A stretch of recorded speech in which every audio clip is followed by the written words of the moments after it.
Nilimfahamu Aisha siku ambayo sikuwa na hata 100 mfukoni. Ilikuwa jioni ya mvua pale Masaki. Nilikuwa nimetoka kwenye interview yangu ya 3 wiki hiyo. Zote ziliishia kwa tutakupigia simu. Simu ambazo hazipigwi kamwe. Nilisimama pembeni ya barabara nikisubiri daladala. Mvua ikinyeshia taratibu. Ghafla, gari jeusi aina ya Prado ilisimama mbele yangu. Kioo kikashuka polepole.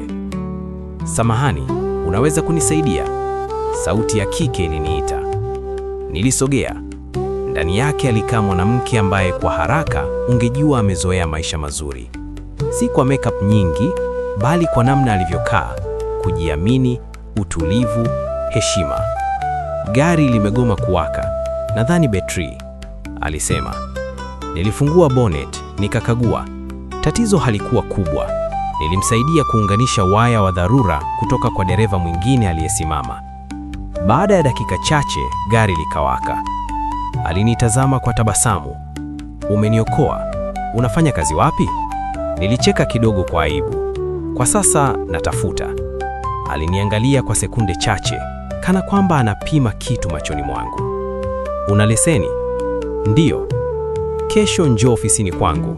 Nahitaji mtu wa kunisaidia kuendesha gari na mambo machache binafsi." Nilishangaa. Maisha yanaweza kubadilika kwa dakika 2 tu. Siku iliyofuata nilifika kwenye ofisi yake pale Oyster Bay. Ndipo nilipojua jina lake, Aisha Karim, mfanyabiashara mkubwa wa vifaa vya ujenzi. Watu walimheshimu, wengine walimwogopa. Nilianza kazi siku hiyo hiyo. Kazi haikuwa ngumu, lakini mazingira yake yalikuwa tofauti na nilivyozoea. Nyumba yake Mbezi ilikuwa tulivu sana.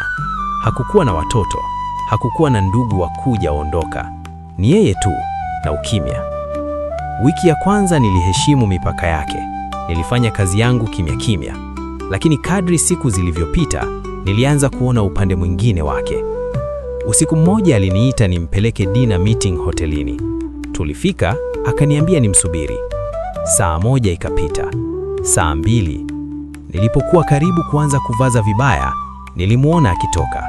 Lakini hakuwa peke yake. Alikuwa na mwanamume mrefu, nadhifu, mwenye tabasamu la kujua anachotaka. Walikuwa wanatembea karibu sana, karibu kupita kawaida. Niligeuza macho yangu haraka.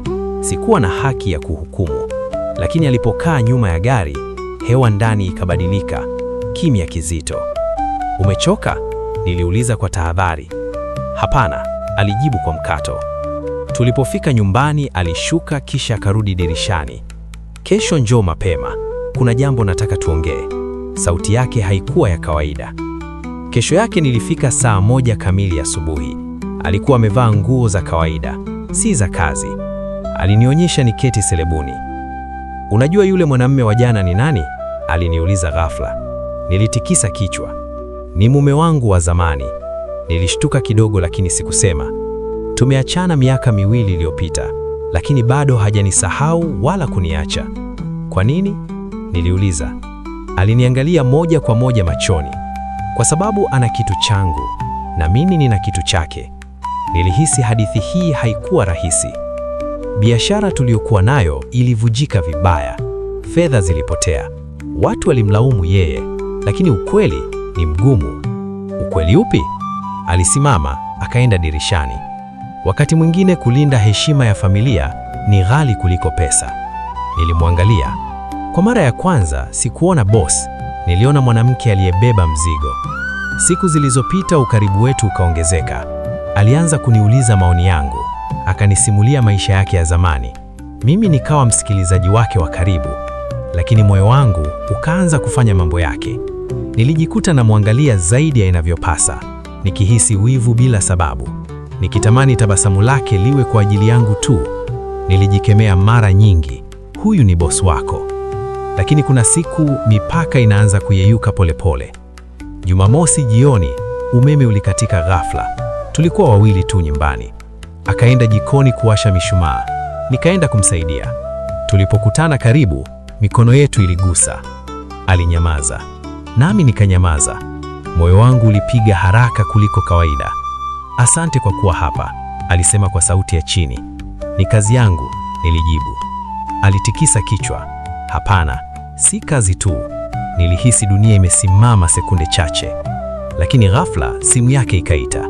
Alipoangalia skrini, uso wake ukabadilika. Ni yeye, alinonona.